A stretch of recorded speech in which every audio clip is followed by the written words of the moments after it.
En el video de hoy le daremos respuesta a la guía 3, que es sobre estructuras de decisión sencilla y decisión múltiple para la clase de lógica de programación. Los integrantes son Ángel Sierra, Gisela Valderrama, Gabriela Tovar y María Alejandra Pinilla. La tabla de contenido está dividida en 8 partes. Primero, introducción. Segundo, preguntas orientadoras. Tercero, presaberes requeridos. Cuarto, explicación del diagrama de flujo. Quinto, explicación del pseudocódigo. Sexto, demostración del código implementado. Séptimo, conclusiones. A continuación se explicará la creación desde cero de un pseudocódigo para una máquina expendedora. De igual manera, explicaremos el paso a paso mediante un diagrama de flujo hecho en PCInt.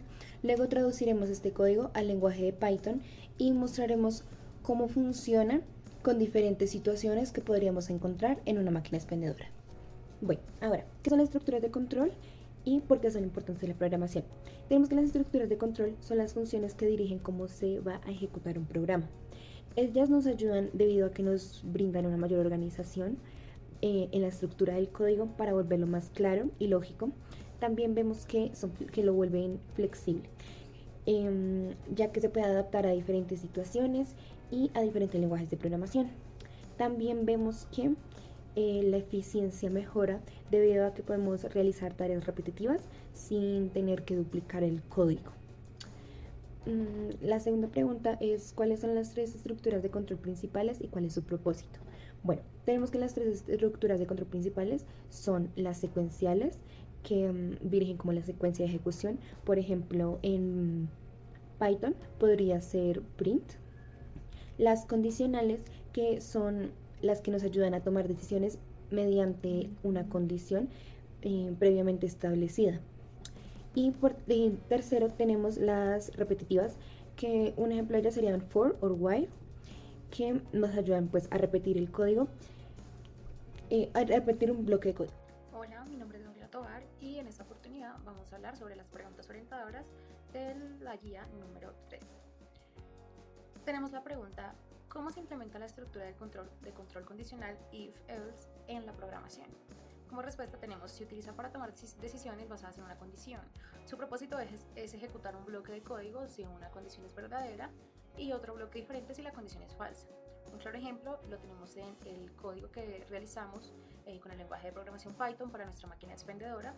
En él podemos ver las condiciones if, dinero es mayor o igual que precio, else, el faltante sería el precio menos el dinero y una serie de anuncios que se mostrarán en pantalla si el caso es verdadero o falso. Luego tenemos cuál es la diferencia entre una estructura de control repetitiva definida por for y una indefinida definida por while. La respuesta es que cuando utilizamos for, el número de repeticiones es conocido desde el inicio. En cambio, cuando se utiliza while, el número de repeticiones depende de una condición y puede variar. Un ejemplo que tenemos para cuando utilizamos for puede ser si yo quiero que en pantalla me aparezcan los números aleatorios del 1 al 5.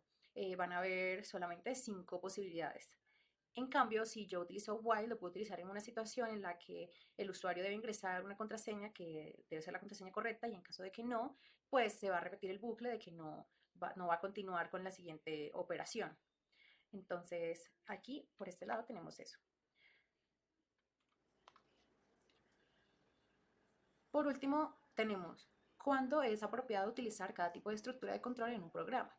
Para nosotros saber qué tipo de estructura debemos utilizar en cada programa, tenemos que saber y ser muy conscientes de qué estamos necesitando realizar en el programa.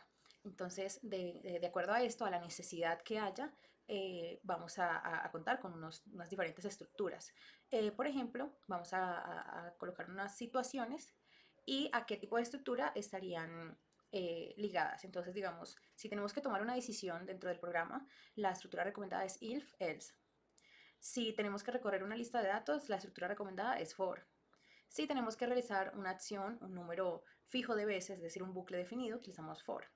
Si tenemos que repetir algo hasta que se cumpla una condición, es decir, bucle indefinido, vamos a utilizar while. Si tenemos que salir de un bucle antes de tiempo, vamos a colocar break. Y para saltar una iteración en un bucle, vamos a utilizar continue.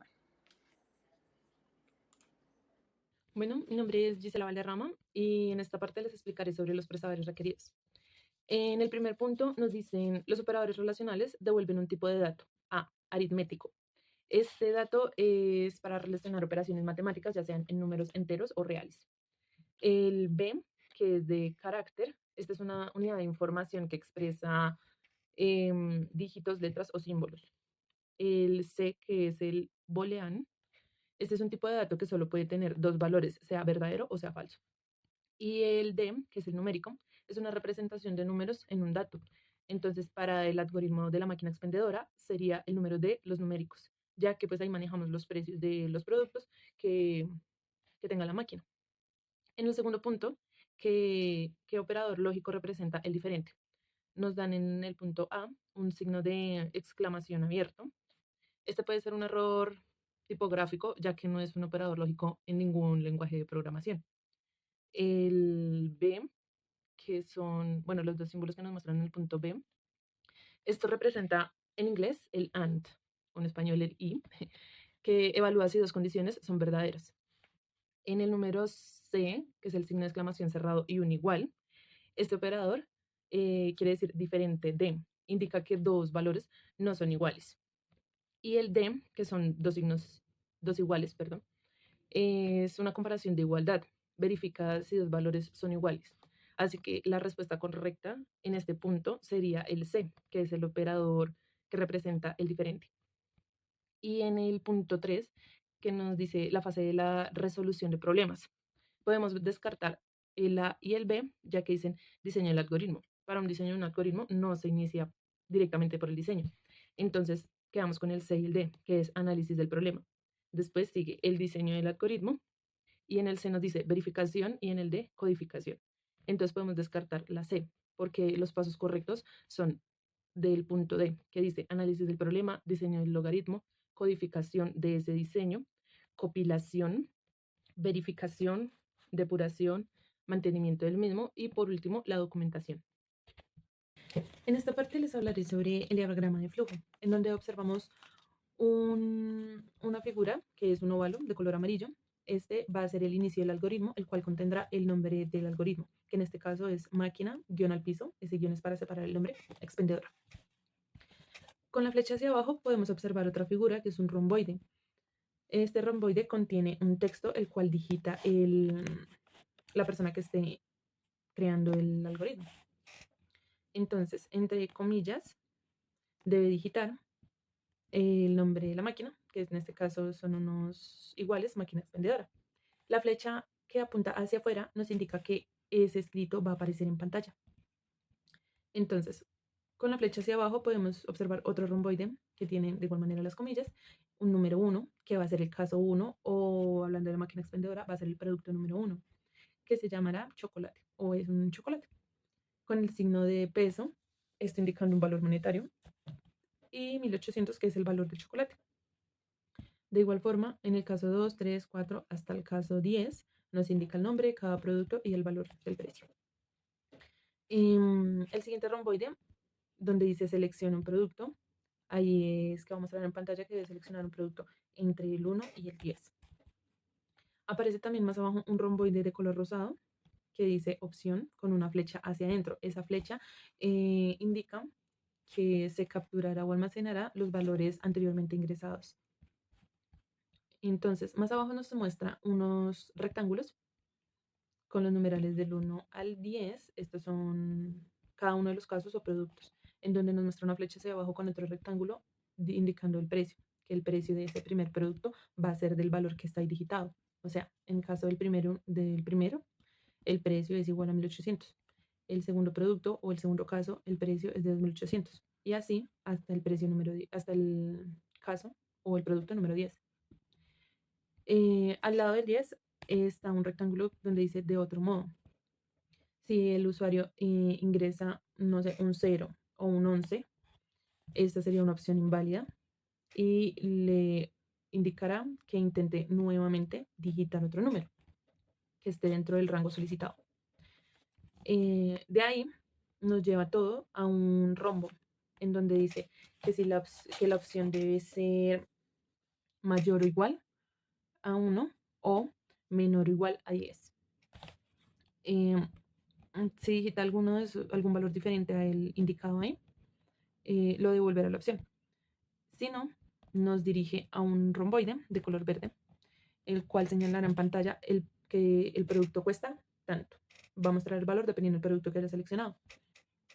Más abajo mostrará el escrito ingrese su dinero. Estará, bueno, ahí vemos el romboide rosado que dice dinero, el cual la máquina almacenará pues el dinero que el usuario ingrese.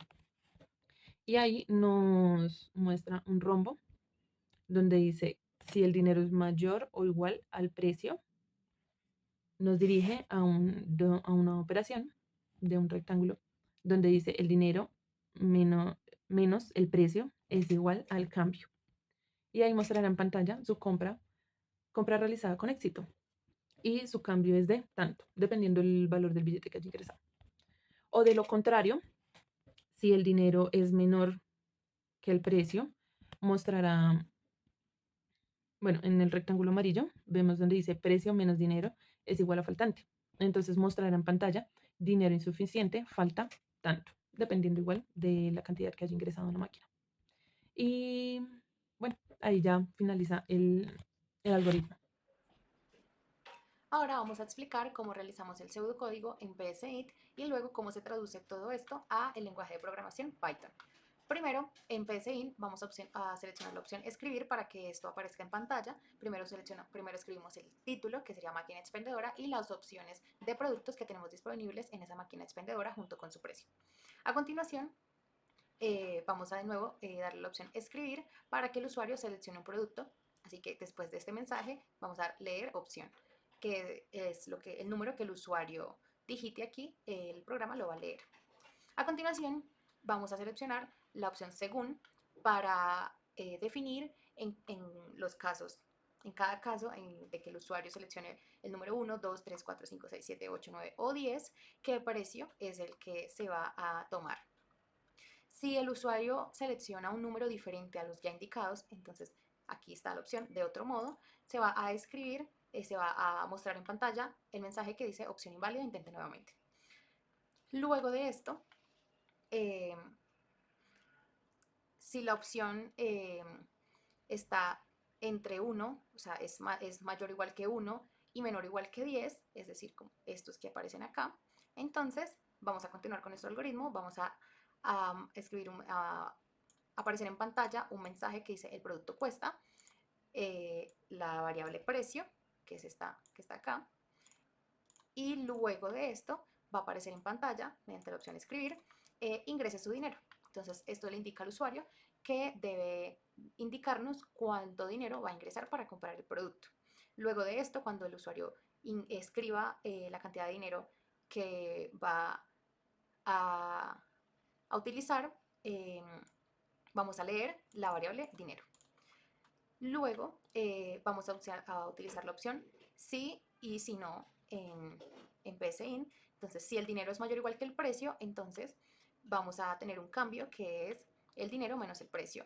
Entonces, lo primero que va a pasar es que primero va a aparecer un mensaje en pantalla que dice compra realizada con éxito y segundo, se va a aparecer en pantalla un mensaje que diga su cambio es de y la variable cambio. Esta variable puede ser 0 o mayor que 0. Si no es el caso, entonces va a aparecer una variable que se llama faltante, que es el precio menos el dinero, y va a aparecer un mensaje en pantalla que dice dinero insuficiente, falta, y la variable faltante. Con esto terminamos el fin del sí y terminamos el fin del algoritmo. Esto se traduce en Python de la siguiente manera. La parte de escribir, que es para que aparezca un mensaje en pantalla, en Python se escribe print. Para pedirle al usuario que seleccione un producto, nosotros acá utilizamos la opción leer. Aquí, al contrario, por otro lado, se utiliza, vamos a escribir una variable que es opción, vamos a decir int, que sería un número entero, input, que sería recibir ese número, y el mensaje. Entonces, con esto le indicamos al programa que va a ingresar un número y que para que ingrese, él debe escribir este mensaje. Luego, para la opción de según y los casos, en Python se utiliza la opción match case. Entonces es muy similar como se ve. Entonces colocamos match option dos puntos y seleccionamos, escribimos caso 1, caso 2, caso 3 y así con todos y el precio de cada uno, así mismo como lo hicimos en el pseudocódigo. Y por último, en lugar de colocar de otro modo, vamos a escribir case y raya al piso. Cuando esto pase, vamos a, como lo traduce, escribir a print, vamos a imprimir un mensaje que diga opción inválida, intente nuevamente. Luego de esto, le pedimos el dinero al usuario, entonces en la variable dinero vamos a guardar un número entero con el mensaje que le va a aparecer en pantalla al usuario, que es ingrese su dinero. Luego de esto, la opción sí, entonces, y si no, acá se traduce como if y else. Entonces, si el dinero es mayor o igual que el precio, el cambio va a ser el dinero menos el precio. Vamos a imprimir un mensaje que diga compra realizada con éxito y un mensaje que diga su cambio es de tanto dinero. Si no es el caso, entonces va a haber una variable que se llame faltante, que será precio menos dinero, y se va a imprimir un mensaje que diga dinero insuficiente, falta, y la variable faltante. Con eso terminamos nuestro código en Python. Hola a todos, mi nombre es Ángel Camilo Sierra y voy a explicar cómo funciona la máquina expendedora en Python. Lo primero que nos muestra el programa es que tenemos este menú donde se muestran los respectivos productos, el precio y la opción con la que el usuario lo puede escoger. En esta parte, el programa muestra la parte de opción, o sea, en este apartado, el usuario escoge uno de los 10 productos que están acá. Con la estructura match, se coloca un precio para cada caso. Es decir, si por ejemplo el usuario ingresa el número 4, se asumirá que es esta parte y entonces el agua vale 1500 y se le asignará el precio de 1500 en este caso. Si escoge un producto que no está, es decir, un número que no aparece en esta lista, le va a aparecer opción inválida, intente nuevamente. Y si por el contrario coloca un número que sí está en el menú, le va a aparecer que digite el dinero para poder realizar la compra. En esta parte se verifica si el usuario colocó un dinero superior al precio del producto. Si es así, le va a aparecer compra realizada con éxito y se le dará su cambio. Por el contrario, si puso un número menor al precio, le va a decir que el dinero es insuficiente y le va a aparecer cuánto le falta. Entonces vamos a probar el programa. Aquí aparece el menú máquina expendedora y aparecen todas las opciones. Por ejemplo, voy a escoger la número 3, en la que me dice que la Coca-Cola vale 3000. Si yo escojo, por ejemplo, y coloco que tengo 5000, me va a decir compra realizada con éxito y me dará mi cambio que es de 2000. Si la volvemos a digitar, por ejemplo, en el número 6, Papá Margarita, me dice que cuestan 2700. Si yo pongo un número menor, es decir, que tengo 2500, me va a decir que mi dinero es insuficiente y que me faltan 200. Y por el contrario, si yo, por ejemplo, coloco un número que no está en la lista, es decir, por ejemplo, el número 12, me va a aparecer opción inválida, intente nuevamente. Y con eso finaliza el programa. Muchas gracias. Con este proyecto podemos concluir que se logró realizar la estructura de una máquina expendedora partiendo desde la formulación del pseudocódigo hasta llegar a su funcionamiento en Python, demostrando que la planeación previa al desarrollo de los algoritmos es de fundamental importancia para garantizar el correcto funcionamiento del mismo. De igual manera, podemos ver que el uso de PaintSaint nos facilitó detectar los errores o las cosas que podíamos mejorar antes de pasarlo a Python para tener un mejor código. De igual manera podemos ver que la traducción del pseudocódigo a Python cambia un poco en su sintaxis, lo cual nos permitió como ganar conocimiento tanto en PaintSaint como en Python para tener un código efectivo y sin fallos. Gracias.